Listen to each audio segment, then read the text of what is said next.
राजनीतिक surgical strike क्या होती है, ये उन्होंने समझाया।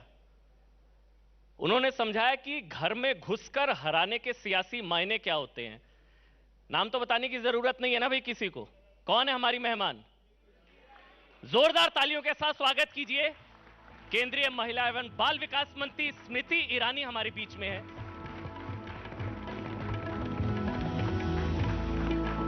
वंशवाद और परिवारवाद की राजनीति पर सबसे बड़ी चोट अगर किसी ने की तो महिला एवं बाल विकास मंत्री स्मृति ईरानी जी। और मैं फिर से कहूंगा, राजनीतिक सर्जिकल स्ट्राइक अगर किसी ने की है, मैम स्वागत है आपका, स्मृति ईरानी। कैसी है मैम? माइक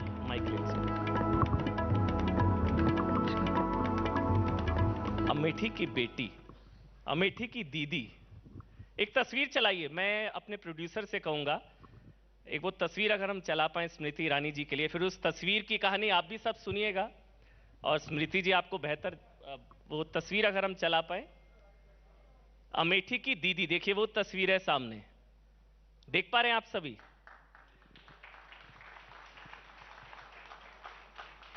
ट्राई साइकिल, मतलब जितने दिव्यांग हैं अमेठी में 15,000 से ज्यादा ट्राई साइकिल्स बांटी गई। कहानी आप बताएंगी स्मृति जी? मैं बताऊं। सिद्धिनाथ सिंह जगदीशपुर गए, उन्होंने इनसे पूछा तो उन्होंने बोला कि 20 साल हो गए, नहीं मिली थी, अब मिली है। अब उन्होंने पीछे लिखा है दीदी स्मृति ईरानी, इसलिए हमने आज नाम दिया है सेशन का अमेठी की दीदी। सफर कैसा रहा भाई अमेठी के भाई से? जब भाई के लिए कुछ करते हैं तो नाम पीछे लिखती नहीं है। और मेरा ये सौभाग्य है कि ये तस्वीर मैंने जब देखी, राजनीति का पता नहीं अमन जी, क्योंकि राजनीति रिश्ते बनाने की जगह है नहीं जी। लेकिन लोक नीति ये कहती है कि महिला अगर सांसद बन के आए और दीदी बनकर रह जाए तो वही एक नेता की या एक कार्यकर्ता की सबसे बड़ी उपलब्धि है।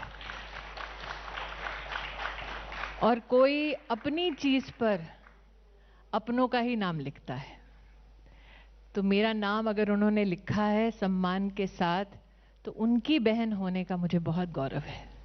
ये सभी दिव्यांगों को वहां पर ये क्रमशः 7 वर्षों में कई प्रयास ऐसे हुए हैं, लेकिन मुझे लगता है कि एक कहानी जो आज तक शायद कहीं नहीं गई, कहीं भी लोगों के ध्यान में नहीं आई, ऐसी ही एक साइकिल पर एक नौजवान 22-23 साल का बैठा था। मैं किसी कार्यक्रम से निकल रही थी, पता नहीं मन में क्यों आया, मैंने उस नौजवान को देखकर कहा मायूस क्यों हो? तो उसने अपनी ट्राईसाइकिल की तरफ इशारा करते हुए कहा दीदी मायूस ना होऊंगा, 22 साल का हूँ, चल नहीं सकता हूँ और भविष्य भी अंधकारमय लगता है, पता नहीं क्यों मेरे मन में आए चलना है। उसने कहा बिल्कुल चला सकती हो। मैंने कहा कोशिश कर सकती हूँ। संदीप नाम का लड़का है, मैंने कहा आओ दिल्ली में कोशिश करते हैं, एम्स में जाते हैं, देखते हैं किसी के पास कोई तो समाधान होगा। संदीप दिल्ली आया, हम लोग करीबन 1.5-2 महीने तक जद्दोजहद अस्पतालों में करते रहे। ये चुनाव से काफ़ी पहले की बात है और आज संदीप चलता है। तो मेरे लिए अमन जी एक ट्राईसाइकिल तो ठीक है, इनका बड़प्पन है कि मेरा नाम इसमें इंगित किया, क्योंकि ना करते तो वैसे भी दिल्ली में किसी को पता नहीं चलता। लेकिन अगर आप मेरी उपलब्धियां गिनवाना चाहते हैं जी, तो अमेठी की दीदी होने के नाते 7 सालों में उस 22-23 साल के लड़के का साइकिल से उठकर चलना, मुझे लगता है मेरे जीवन की आज कितने भी तमगे मिले हों या कितनी भी शोहरत हासिल की हो, वो मेरे जीवन की सबसे बड़ी उपलब्धि है कि एक व्यक्ति में दोबारा जीवन जीने की, संघर्ष करने की चाह उत्पन्न करवा देना, अपने पैरों पर खड़ा करना। लिटरली ये सौभाग्य सिर्फ एक माँ को प्राप्त होता है, एक बहन को प्राप्त होता है। लेकिन अमेठी जी, स्मृति जी, अमेठी की दीदी आप बन गई, लेकिन अमेठी के भाई थे, उनको आपने 2127 किलोमीटर दूर वायनाड का भाईजान बना दिया। मैंने कुछ नहीं किया। सच कहूं तो जहां पर 5 दशक तक एक दबदबा हो खानदान का, वहां पर एक साधारण परिवार की महिला का आना और तख्त पलट देना, ये दुस्साहस मैं नहीं करूंगी। इस बात को स्वीकारना कि अकेले मैंने तख्त पलट दिया। समाज आक्रोशित था, अमेठी आक्रोशित था, और अमेठी ने एक स्वर में निर्णय किया कि अब स्मृति ईरानी तो सिर्फ एक शस्त्र है, एक साधन है। बदलाव वो समाज, वो समुदाय चाहता था। और लोकतंत्र कभी किसी को कहीं से कहीं पटकता नहीं है। लोकतंत्र मौका देता है सुधार करने का, योगदान देने का। ये उस व्यक्ति पर निर्भर करता है कि लोकतंत्र की उस गरिमा को वो पहचाने या ना पहचाने। उस व्यक्ति ने इतना विश्वास अमेठी पर नहीं रखा, और शायद उसका कारण भी ये है कि वो इस बात का एहसास पा चुके थे कि उन्होंने सत्ता तो हासिल की लेकिन सेवा नहीं की, और इसीलिए शायद उन्होंने अपने लोकतांत्रिक अधिकार का इस्तेमाल करके दूसरी सीट अपने लिए मुहैया की। तो ये उनका विषय है, मेरा नहीं। मेरा तो सौभाग्य ये है कि इस लोकतंत्र में मैंने हाँ मात खाई, लेकिन लोगों में मेरा विश्वास जीवित रहा। इसलिए दोबारा लोगों के मध्य में गई और लोगों ने मुझे बहन के रूप में, सांसद के रूप में स्वीकार किया। लेकिन आप मॉडेस्ट हो रही हैं, करियर तो खत्म कर दिया ना। अभी मैं हिमंता बिस्वा शर्मा मेरे साथ बैठे थे, मैंने उनसे सवाल पूछा था। उन्होंने क्या बोला था? उन्होंने कहा कि जो अपनी सीट छोड़कर 3000 किलोमीटर दूर जाकर सेफ सीट ढूंढे वो कैसे नेता। तो करियर तो आप ही ने खत्म किया है ना।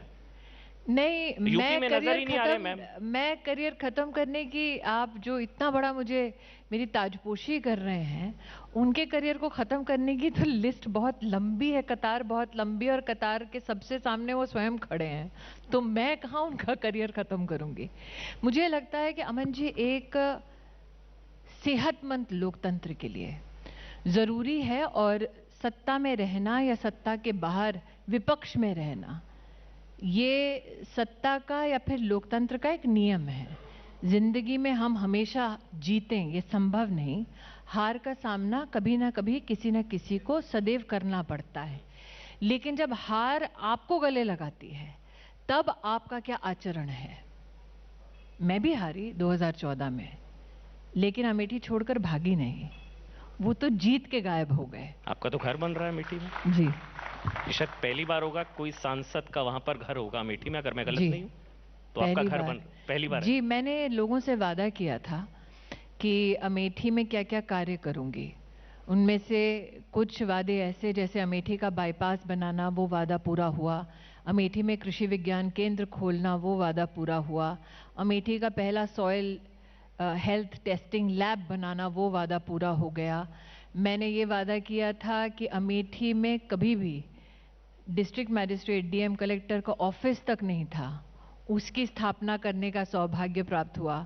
अमेठी में मेडिकल कॉलेज नहीं था, उसकी स्थापना करने का सौभाग्य प्राप्त हुआ। अमेठी में जिला अस्पताल, ट्रॉमा सेंटर, महिला और बच्चों का विशेष अस्पताल वो नहीं था, उसकी स्थापना करने का सौभाग्य प्राप्त हुआ। जो वहाँ के विकास अधिकारी शिक्षा के संदर्भ में कार्यरत हैं, उनका ऑफिस नहीं था, उसकी स्थापना करने का सौभाग्य प्राप्त हुआ। लेकिन प्रश्न उठता है कि मैं तो 2 साल से ही सांसद हूँ जी, वो तो 50 साल सत्ता में रहे हैं, यहाँ भी वहाँ भी, तब भी ये सारी मूलभूत सुविधाएं जो हैं वो अमेठी के लोगों को मुहैया नहीं करवा पाए, जिसे करने में मैं सफल रही। एक अंतिम वादा रह गया था कि घर भी वहाँ बनाऊंगी जो मैं बना रही हूँ। भाई के बाद बहन की बारी है। मैं कहती हूँ मैदान जंग में जिसको उतर के आजमाना हो आजमा ले, हम भी किसी की बहन हैं। आपने एक जिक्र किया कि राहुल गांधी ने अमेठी को अपना नहीं माना 50 सालों तक। माता जी ने रायबरेली को माना, क्योंकि अब दिशा के भी आप अध्यक्ष हैं। 3 साल तक उसकी बैठक नहीं हुई, उसके बाद उसकी बैठक हुई। मैं प्रस्ताव पढ़ रहा था, जिसके लिए धन्यवाद हेतु प्रस्ताव। आपका एक स्टेटमेंट भी था कि अब रायबरेली खाली कराऊंगी 2024 में। लग गई आप? नहीं, मैंने कहा तो चुनौती ना दे। जिन लोगों ने ये कहा था कि अमेठी में जीत संभव नहीं है, वो ये मान कर ना चलें कि आप रायबरेली को भी फॉर ग्रांटेड ले सकते हैं। क्योंकि लोकतंत्र का तकाजा ये है कि जनता जानती है कि उनका अधिकार है कि जो सांसद बनकर आए वो उनका सेवक हो या सेविका हो। हम जनता के ऊपर लाट साहब बनकर बैठने नहीं आए हैं। और जहाँ तक कि आपने रायबरेली की दिशा समिति की बात कही, तो ये सत्य है कि संवैधानिक तर्ज पर मुझे उसका कन्वीनर और सोनिया जी को को कन्वीनर बनाया गया और आग्रह हमारी ओर से गया था कि उनका संसदीय क्षेत्र है, उनके संसदीय क्षेत्र में विकास के कार्यों की रिव्यू अथवा उसके संदर्भ में शासन के साथ एक समन्वय स्थापित करना, संवाद स्थापित करने का वो एक बैठक का एक संवैधानिक सिलसिला है। लेकिन सोनिया जी के पास किसी कारणवश वक्त नहीं था अपने संसदीय क्षेत्र के लिए। क्यों नहीं था उसका जवाब वही दे सकती हैं, उसका जवाब मेरे पास नहीं है। स्मृति जी, मैं क्यों ना कहूं, पहले भाई बहन माता जी, मतलब कांग्रेस मुक्त राजनीति बीजेपी का नारा है, आपका संभवतः परिवार मुक्त सियासत नारा है। नहीं, मुझे लगता है कि शायद प्रभु की असीम कृपा रही है कि एक साधारण भारतीय जनता पार्टी का कार्यकर्ता क्या कर सकता है उसका उदाहरण प्रस्तुत करने का मुझे अमेठी में सौभाग्य प्राप्त हुआ। क्योंकि जिनका आप उल्लेख कर रहे हैं उनकी ताजपोशी तो पैदाइशी है कि वो आए हैं साधारण कार्यकर्ता बनकर नहीं किसी राजनीतिक दल के, बल्कि सर्वोच्च नेता बन के। तो मेरी पार्टी ने मेरा ये सौभाग्य बढ़ाया कि हमने देश के सामने उदाहरण प्रस्तुत किया कि भारतीय जनता पार्टी का एक सरल साधारण कार्यकर्ता भी जनता के समर्थन से, जनता के आशीर्वाद से, सेवा भाव से सांसद की उपाधि प्राप्त कर सकता है। 24 में रायबरेली मेरी पार्टी का संकल्प है कि 24 में हर वो सीट जहां पर हमारी पार्टी की ओर से विकास के काम हुए हैं, उस हर सीट पर भारतीय जनता पार्टी का कमल का फूल खिले। आपने क्योंकि दिशा समिति का उल्लेख किया, अमन जी मैं छोटा सा आपको गणित बताती हूँ। हमने धन्यवाद प्रस्ताव में ये कहा कि 21 लाख रायबरेली की जनता के वैक्सीनेशन की व्यवस्था देश के प्रधानमंत्री जी ने की। हमने ये कहा कि वहाँ पर उतने ही 5 लाख से ज़्यादा परिवारों के लिए मुफ्त राशन का प्रावधान प्रधानमंत्री जी ने किया। ये धन्यवाद प्रस्ताव जिस दिशा समिति से उत्पन्न हुआ है, एम्स के निर्माण 268, ये धन्यवाद प्रस्ताव की विशेषता यह है कि इस प्रस्ताव में सभी सहभागी थे। मतलब उस मीटिंग में तब कांग्रेस और सपा के प्रतिनिधि भी उपस्थित थे उस मीटिंग में जी। और वो मीटिंग पिछले 3 साल से नहीं हुई थी। अब उसका तो मैं उसके ऊपर विश्लेषण नहीं करना चाहती, लेकिन धन्यवाद प्रस्ताव में ये सब सहभागी थे। लेकिन उसमें एक विशेष आंकड़ा है, 5 लाख टॉयलेट्स मोदी योगी की सरकार ने रायबरेली में बनवाए। तो जो इस सभागार में विशिष्ट अतिथि ताली बजा रहे हैं उनसे एक गणित करवाना चाहूंगी। अगर प्रत्येक परिवार में आप 3 सदस्य भी जोड़ें तो इसका मतलब जहां पर गांधी परिवार का दबदबा 50 सालों से है, वहां पर 15 लाख नागरिकों के पास शौचालय तक नहीं था। इस बार उत्तर प्रदेश में बहन बेटे का हिसाब मैं क्या करूंगी, जनता करेगी। तभी तो मैं कह रहा हूं कांग्रेस मुक्त नारा बीजेपी का, आपका परिवार मुक्त सियासत। बहरहाल इस बार स्मृति ईरानी वर्सेस प्रियंका वाड्रा। प्रियंका वाड्रा बहुत सक्रिय हैं उत्तर प्रदेश विधानसभा चुनावों में, हाथरस से लेकर मुझे लखीमपुर तक। लगता है कि आपने अपने इस प्रस्ताव अथवा इस प्रश्न में ही एक बहुत बड़ा सच उजागर कर दिया कि चुनाव आया है इसलिए एक्टिव है। आपको लगता है? मुझे लगता नहीं, आपने भी बोला, आपने रिपोर्ट भी किया। राहुल जी कहां गायब हैं? उसका जवाब आप मुझसे क्यों पूछ रहे हैं? आप ही ने तो गायब कराया है। मैंने गायब नहीं कराया, जनता ने कराया, जनता का अधिकार था। देखिए, आप रिश्तों की दुहाई देते थे एक राजनीतिक दल के नाते, लेकिन वो रिश्ता कैसा रिश्ता जो 15 लाख लोगों को एक शौचालय तक ना दे पाए। 5 लाख परिवार में शौचालय ना होना मतलब 5 लाख औरतों के पास शौचालय ना होना।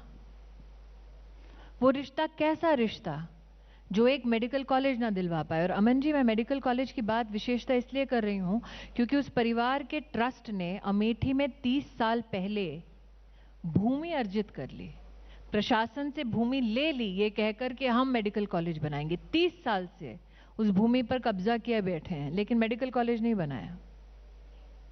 मोदी योगी की सरकार मेडिकल कॉलेज बना रही है।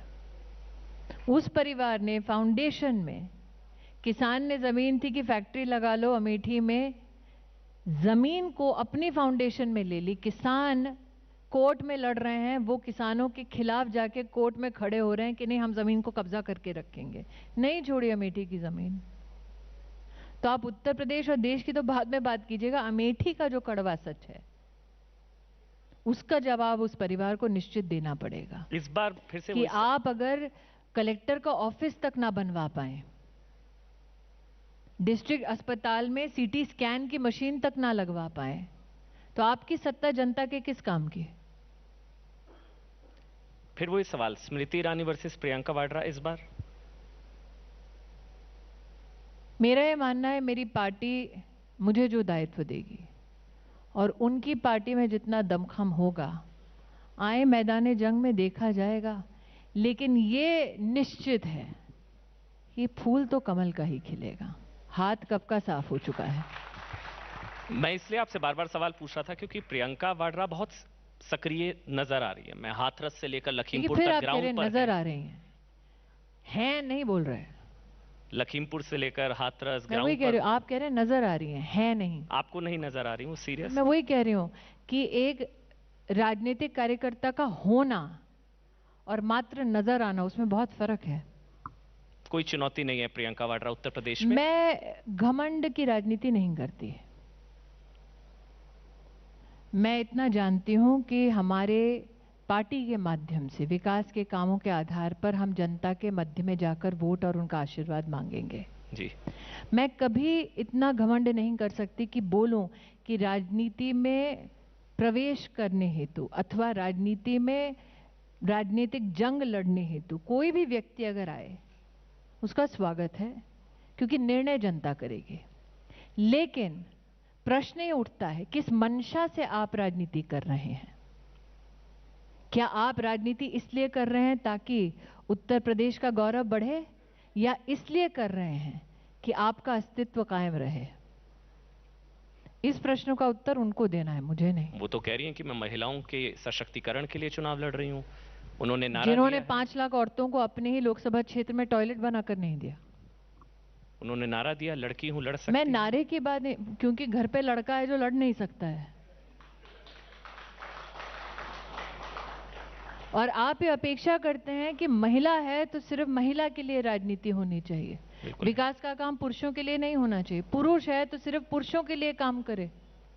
राजनीति और संविधान क्या कहता है कि आपको जब संवैधानिक दायित्व मिलता है, राजनीतिक दायित्व मिलता है, तो आप बिना पक्षपात के अपने दायित्व का निर्वहन करें। पहले वो जाति और धर्म के नाम पर पक्षपात करते थे, अब लिंग के नाम पर पक्षपात करते हैं, लेकिन पक्षपात करना वही उनका राजनीतिक स्वभाव है। नहीं, लेकिन 40% टिकट महिलाओं को नहीं, आप उल्टा देखिए, 60% टिकट वो महिलाओं को नहीं देना चाहती, ये उन्होंने ऐलान किया है। राहुल गांधी कह रहे हैं कि मैं प्रधानमंत्री बनूंगा तो 33% महिला आरक्षण लागू करूंगा।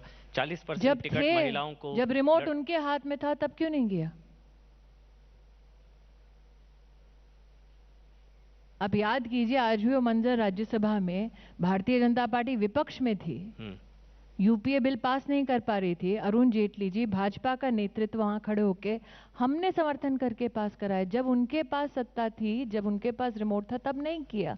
लेकिन मैं फिर नारों से, स्टेटमेंट से दूर हटा के आपका ध्यान इंगित करना चाहूंगी सिर्फ एक कॉन्स्टिट्यूएंसी पे। आप देश छोड़ दीजिए, आप सिर्फ एक जगह देखिए जहां वो सतत 15 साल खुद सांसद रहे। आप इतिहास के पन्ने पलटिए, आपके चैनल के पास निश्चित रूप से ये फोटोग्राफ्स और वीडियोग्राफिक एविडेंस होगा। गांव ने लड़कियों के लिए स्कूल बने, उसके लिए जमीन दी, वो जमीन अपने फाउंडेशन के नाम कर ली, और लड़कियां जब धरने पे उतरी तो उन लड़कियों को उठा के जेल भरवा दिया। और ये महिला सशक्तिकरण की बात करेंगे? टॉयलेट नहीं बना पाए, देश बनाएंगे। यूपी विधानसभा चुनावों को आप महिला सुरक्षा के लिहाज से कैसे एनालिसिस करती है? महिला सुरक्षा के लिहाज से आप इस दृष्टिकोण से अगर मुखातिब हैं कि एनसीआरबी में केसेस कैसे रिड्यूस हुए, मैं उन आंकड़ों पे नहीं जाती। मैं एक छोटी सी आपको बात बतलाना चाहती हूँ। उत्तर प्रदेश ने वो मंजर, वो खौफ देखा है जब ना सिर्फ रात के अंधेरों में बल्कि दिन दहाड़े महिलाओं के साथ उत्पीड़न के काम उस राजनीतिक दल के लोग करते थे जिनके सर्वोच्च नेता ये कहते थे लड़के हैं, गलती हो जाती है। जब एंटी रोमियो स्क्वाड स्थापित हुआ था तब लोगों ने मजाक उड़ाया था, कथाकथित वरिष्ठ लोगों ने, जिनका एक इंटेलेक्चुअल माइंड स्पेस है इस देश में। आज सत्य यह है कि 10,000 से ज़्यादा ऐसे मंचलों की गिरफ्तारी उत्तर प्रदेश में हुई है, 200 से ज़्यादा फास्ट ट्रैक कोर्ट्स हुए हैं स्थापित, और उससे भी ज़्यादा बड़ी बात कि लगभग 50,000 महिलाएं बैंक सखी के रूप में उत्तर प्रदेश में कार्यरत हैं। मतलब कि बैंक को घर तक ले जाने का काम वो करती हैं। ये तभी संभव है जब उत्तर प्रदेश में एक महिला को इस बात का एहसास हो कि हाँ, वो सुरक्षित है, और भगवान न करे अगर कोई चुनौती आई तो प्रशासन और प्रदेश की सरकार उसे संरक्षित रखने के लिए भरसक प्रयास करेगी।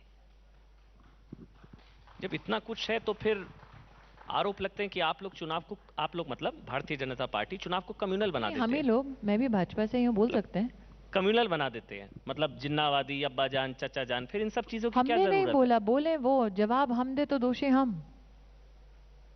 जिन्नावादी वर्सेस राष्ट्रवादी अगर वो शुरू करें तो हम जवाब न दें, आप ये कह रहे हैं?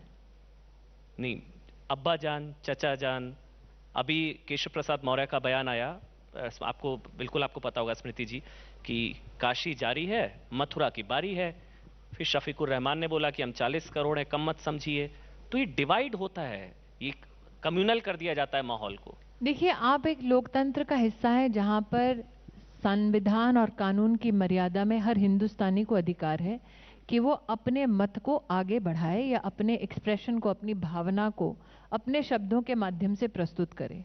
लेकिन जिस राजनीतिक दल की बात आती है तो प्रधानमंत्री जी ने लाल किले की प्राचीर से 15 अगस्त को साफ कहा, और अपने उद्बोधन में बार बार इसको दोहराते हैं, सबका साथ, सबका विकास, सबका विश्वास, और 75वां वर्ष है आज़ादी का, इसमें सबके प्रयास की ज़रूरत है। तो जब आप उत्तर प्रदेश में राजनीति की बात करते हैं, चुनावी राजनीति की, तो विकास के विषयों पर, विकास के मुद्दों पर ही आप अगर दिशा समिति के मेरे प्रस्ताव की ओर ध्यान देते हैं, उसमें किस बात का हमने उल्लेख किया है? विकास के एक कार्य का उल्लेख किया है जी। किसी धर्म के उल्लेख आप उस दिशा समिति के किसी भी कागज में नहीं पाएंगे। लेकिन अगर कोई एक व्यक्ति अपने धर्म के संदर्भ में बोलना चाहे, जैसे आज मैं आपके चौपाल में हूं, माथे पर तिलक है, अब अगर आप मुझे कम्युनल कह दें क्योंकि माथे पे तिलक है, वो आपका दृष्टिकोण है, ये मेरा धर्म है, मेरा स्वभाव है, फर्क है। एक आखिरी सवाल, क्योंकि तिलक का जिक्र आया, आप शिक्षा मंत्री भी रही हैं देश की, हिंदू और हिंदुत्व अलग अलग है, ये किस पाठ्यक्रम में पढ़ाया जाता है? ये कहां पढ़ाया जाता है कि सिखों और मुसलमानों को मारने का नाम है हिंदुत्व? आप जानती हैं किसने कहा है? जिसने कहा उसने 1980 के दशक में भी कहा था एक किताब में, आप जानते हैं? जिस व्यक्ति का आप उल्लेख कर रहे हैं, उन्होंने 1986 में एक किताब एक लिखी, 111वें पृष्ठ पे लिखा है कि 84 का जो दंगा है वो, माफ करिएगा, लेकिन हिंदू और सिखों को उनके पापों की सजा है, पार्टीशन की। आपने पढ़ा है? और ये कांग्रेस के वरिष्ठ नेता लिख चुके हैं। कांग्रेस का वरिष्ठ नेतृत्व उनकी इस भावना को जानता है, और जब सरकार बनाता है कांग्रेस का ये खेमा, तो उनको मंत्री बनाता है। लेकिन फिर वो वैष्णो देवी भी जाते हैं। तो फिर कम्युनल कौन है सही मायने में, आप बताइए? हम सनातन धर्मी हैं, प्रभु के द्वार में जो भी आएगा सबका स्वागत है, धर्म की मर्यादा में सबको प्रभु का आभास हो, यह हमारा वैभव है। लेकिन जब आप राजनीति की बात करते हैं तो आप आज की किताब की बात क्यों कर रहे हैं? 86 की वो किताब उठा के पढ़ लीजिए। प्रश्न ये उठता है कि जिनको पता था कि उनकी ये भावना है, वो आज स्पष्ट करें जी कि क्या हिंदुओं ने, सिखों ने पार्टीशन की सजा भोगी 84 के दंगों में?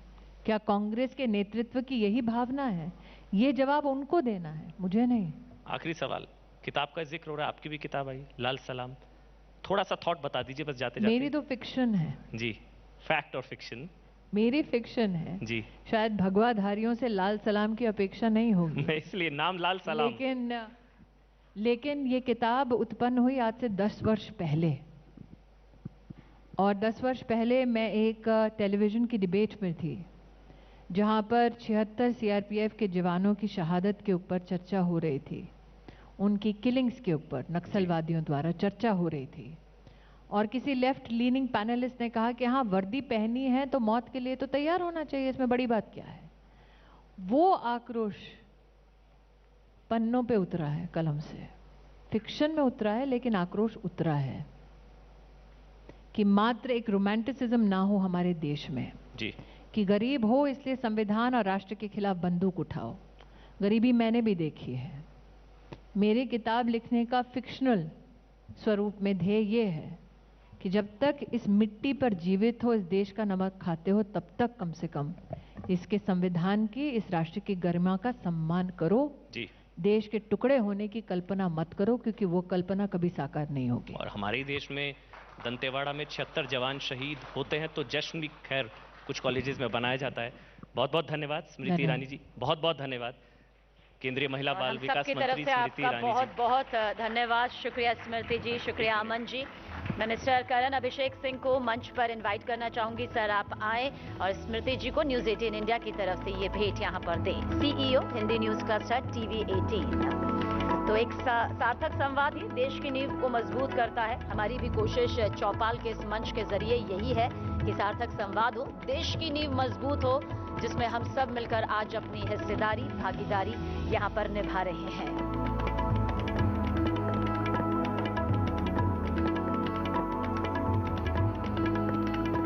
तो संवाद का मकसद यही है कि चौपाल के जरिए इसे मजबूती के साथ आगे बढ़ाया जाए। एक बार फिर से बहुत बहुत शुक्रिया स्मृति जी आपका।